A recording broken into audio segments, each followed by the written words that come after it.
Nana Akufo-Addo, l'individu atypique qui dirige le Ghana, vient d'être pris la main dans le sac du soutien ouvert aux terroristes qui attaquent le Sahel. Un article documenté de Reuters établit que le Ghana est la base arrière de repli de plusieurs groupes terroristes qui attaquent le Burkina, le Niger et le Mali. Je voudrais vous donner lecture de cet article de Reuters. Il a été publié hier. Hier, 24 octobre. Il est écrit par David Levis et Maxwell Akalare Adombila. Je le lis, je le traduis, parce que je n'ai pas pu trouver une version en français. Je le lis, je le traduis. Alors, translate page, English-French, est-ce que c'est possible? Voilà. Alors, très bien, je vous le lis tout de suite. J'ai la version en français. Au Ghana, les djihadistes du Sahel trouvent refuge et approvisionnement selon des sources. Des militants islamistes qui combattent au Burkina Faso utilisent discrètement le nord du Ghana comme une base arrière logistique et médicale pour soutenir leur insurrection. Ont déclaré 7 sources à Reuters. Une mesure qui pourrait les aider à étendre leur empreinte en Afrique de l'Ouest. Les sources, qui comprennent des responsables ghanéens de sécurité et des diplomates régionaux, ont déclaré que les autorités ghanéennes semblaient pour la plupart fermer les yeux sur ces insurgés qui traversaient le Burkina Faso voisin pour faire le bilan de la nourriture, du carburant et même des explosifs, ainsi que pour les blessés traités à l'hôpital au Ghana. Mais ils ont dit cette approche tout en épargnant jusqu'à présent le Ghana du type d'attaques islamistes meurtrières qui ont affligé ses voisins. Cette approche risque de permettre aux militants de s'enraciner dans le pays et de recruter dans certaines communautés locales marginalisées. Le Ghana partage une frontière de 600 km avec le Burkina, le pays au cœur d'une insurrection qui a tué des milliers de personnes, déplacé des millions de personnes et selon certains experts transformé la région du Sahel en épicentre du terrorisme mondial, alors que des factions fidèles à Al-Qaïda et à l'État islamique étendent leur présence. Le Burkina Faso a perdu le contrôle de plus de la moitié de son territoire en tant que groupe pro-Aïda, connu sous le nom de JNIM. Un dirigeant du JNIM a déclaré cette semaine à la chaîne française RFI qu'il avait l'intention de pousser et de s'installer dans le Ghana, le Togo et le Bénin.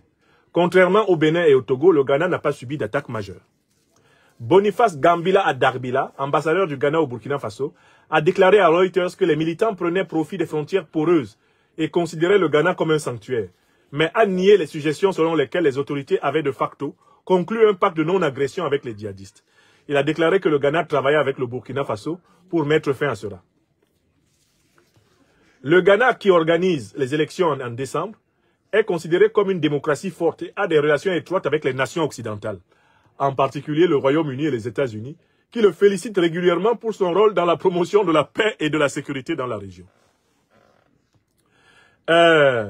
L'absence de véritables attaques contre le sol ghanéen semble résulter du calcul par le JNIM de lignes d'approvisionnement et de lieux de repos non gênants, tout en ne provoquant pas une armée relativement forte, a déclaré Klingen Dael de l'Institut néerlandais des relations internationales dans un rapport.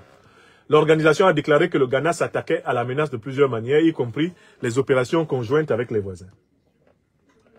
Le Ghana semble, pour éviter l'escalade, avoir accepté de facto la non-agression avec le JNIM, a déclaré Klingen Dael, citant des sources gouvernementales de haut rang, qui ont déclaré que la perturbation des réseaux d'approvisionnement risquait de provoquer la violence. Un haut responsable de la sécurité ghanéen a déclaré à Reuters que les militants utilisaient le Ghana comme base arrière pour lancer des attaques ailleurs et chercher un traitement médical. Toutefois, le fonctionnaire qui a demandé à ne pas être cité en raison du caractère sensible de la question a déclaré qu'ils étaient surveillés et parfois utilisés comme informateurs. Des cas de militants ont également été remis aux autorités burkinabées. Nous avons arrêté de nombreux terroristes dans le passé, nous les avons remis au Burkina, a déclaré le responsable, ajoutant qu'Accra préférait traiter les affaires discrètement. Le ministère ghanéen de l'information a refusé de faire des observations. Alors, très bien. Le Ghana est une pièce maîtresse de ce pivot vers la côte. Lorsqu'on leur a demandé pourquoi les militants s'étaient abstenus jusqu'à présent d'attaquer des cibles ghanéennes, le responsable ghanéen a dit « Vous ne détruisez pas où vous dormez, n'est-ce pas ?» Klingen Dael a déclaré que sur les 40 incidents enregistrés au Ghana en 2015, qui étaient soupçonnés d'être liés à des groupes terroristes, 2 seulement étaient liés à des violences réelles. Les autres ont impliqué des forces se déplaçant sur le territoire, essayant de recruter des combattants, ramassant des fournitures ou cherchant refuge. Les extrémistes violents sont effectivement actifs au Ghana. Voilà. Très bien. Aaron Atimpé, un expert sur les groupes extrémistes, a déclaré que les militants entrant au Ghana recrutent parmi les communautés locales. Ce n'est pas seulement un domaine où ils peuvent se reposer et obtenir des fournitures. Ce faisant, les gens sont radicalisés et recrutés. Fin de citation. Donc, que nous dit cette enquête de Reuters? Que le Ghana est la base arrière d'Al-Qaïda et de l'État islamique qui attaquent le Mali, le Burkina et le Niger. Que le Ghana, les autorités ghanéennes, savent qu'ils sont la base arrière. Quelles sont la base arrière? Que les autorités ghanéennes permettent aux terroristes d'être soignés dans leurs hôpitaux. Que les autorités ghanéennes permettent aux terroristes d'être approvisionnés en armes et en nourriture. L'article établit que les autorités ghanéennes sont félicitées par les grandes puissances de l'OTAN pour ce rôle qu'elles jouent. Quel rôle joue le Ghana? Un double jeu. Faire semblant dans la journée d'aider le Burkina, le Mali, le Niger à combattre le terrorisme, mais dans la nuit, accueillir les terroristes, les soigner, les nourrir, les armer, les financer pour repartir attaquer le Mali, le Burkina et le Niger. Voilà ce pourquoi l'OTAN a félicité le Ghana. C'est exactement cette stratégie que l'OTAN a utilisée à la frontière nord de l'Alliance des États du Sahel, n'est-ce pas? C'est l'OTAN qui a armé en Libye Al-Qaïda et l'État islamique pour attaquer le Sahel.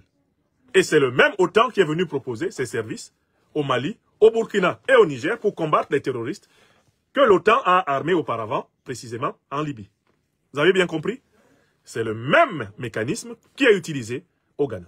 Mais c'est exactement ce que fait la Côte d'Ivoire sous Ouattara. C'est exactement ce que fait le Bénin sous Talon. C'est exactement ce que fait le Sénégal sous Macky Sall et maintenant Diomaye Faye. C'est exactement ce double jeu que joue le Nigeria de Adebola Tinubu. Vous avez reconnu toute la théorie que je vous ai exposée ici de l'oignon géostratégique.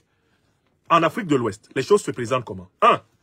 Il y a les 3 États qui ont constitué la Confédération de l'AES et leur armée. Autour des 3 États et leur armée, il y a les groupes terroristes. Autour des groupes terroristes, il y a les pays de la CEDEAO qui sont la base arrière des groupes terroristes. Et en soutien à tout ce monde, il y a l'OTAN. Je recommence. 1. Le cœur du noyau, l'AES, qu'on veut encercler et écraser. Quelles sont les troupes d'avant-garde pour attaquer l'AES? Ce sont les groupes terroristes. Qui soutient les groupes terroristes? Leurs bases arrières sont immédiatement dans les pays de la CEDEAO. Qui soutient la CEDEAO? L'OTAN. Donc l'OTAN, à travers les pays de la CEDEAO, entretient les groupes terroristes qui harcèlent et qui ensanglantent la Confédération de l'Alliance des États du Sahel. Écrivez ça. C'est ce que j'ai appelé la doctrine de l'oignon géostratégique. Alors, pour briser tout cela, qu'est-ce qu'il faut faire? Il ne faut faire confiance à aucun pays de la CEDEAO dans la lutte antiterroriste. Il ne faut partager des informations stratégiques avec aucun pays de la CEDEAO dans la lutte antiterroriste. Le Ghana a essayé de faire des yeux doux au Burkina Faso. Le Burkina n'a aucun intérêt à partager ces informations géostratégiques avec le Ghana. Tant que le régime actuel, qui coopère avec l'OTAN, et par conséquent avec les terroristes de l'OTAN, sera là, ce n'est pas dans l'intérêt du Burkina de partager ces informations stratégiques avec. C'est pareil avec la Côte d'Ivoire sous Ouattara. Celui qui se met en commun avec elle, il sait qu'il s'est offert à la gueule du loup. Car la Côte d'Ivoire, c'est la base arrière et des terroristes et de l'OTAN. Le Bénin de Talon, quel est le problème avec le Niger? C'est ça. C'est ce double jeu. Nous sommes vos voisins. Nous allons vous aider à combattre le terrorisme. D'ailleurs, nous en sommes nous-mêmes victimes. Mais en même temps, nous sommes en réalité le lieu à partir duquel les terroristes sont armés, financés et relancés contre le sol du Niger. Le Sénégal. Oh, le Sénégal ne sera jamais une base arrière contre le Mali. Mais pourtant, l'ambassadeur d'Ukraine qui a coordonné l'attaque terroriste de fin juillet 2024 à Tinzaouaten par l'armée ukrainienne, en association avec les groupes terroristes, cet ambassadeur est basé au Sénégal. Le Sénégal n'a pas rompu les relations diplomatiques avec l'Ukraine. Après l'attaque terroriste perpétrée par l'Ukraine, en association avec les groupes terroristes, et revendiquée par des officiels ukrainiens, dont l'ambassadeur d'Ukraine au Sénégal. Le Sénégal n'a pas rompu les relations diplomatiques. Donc le Sénégal est bel et bien une base arrière des forces terroristes. Il n'y a pas de pays de la CEDEAO qui ne soit pas une base arrière des terroristes qui attaquent l'Alliance des États du Sahel. Écrivez ça. Celui qui ne veut pas voir cette vérité s'expose à des surprises désagréables.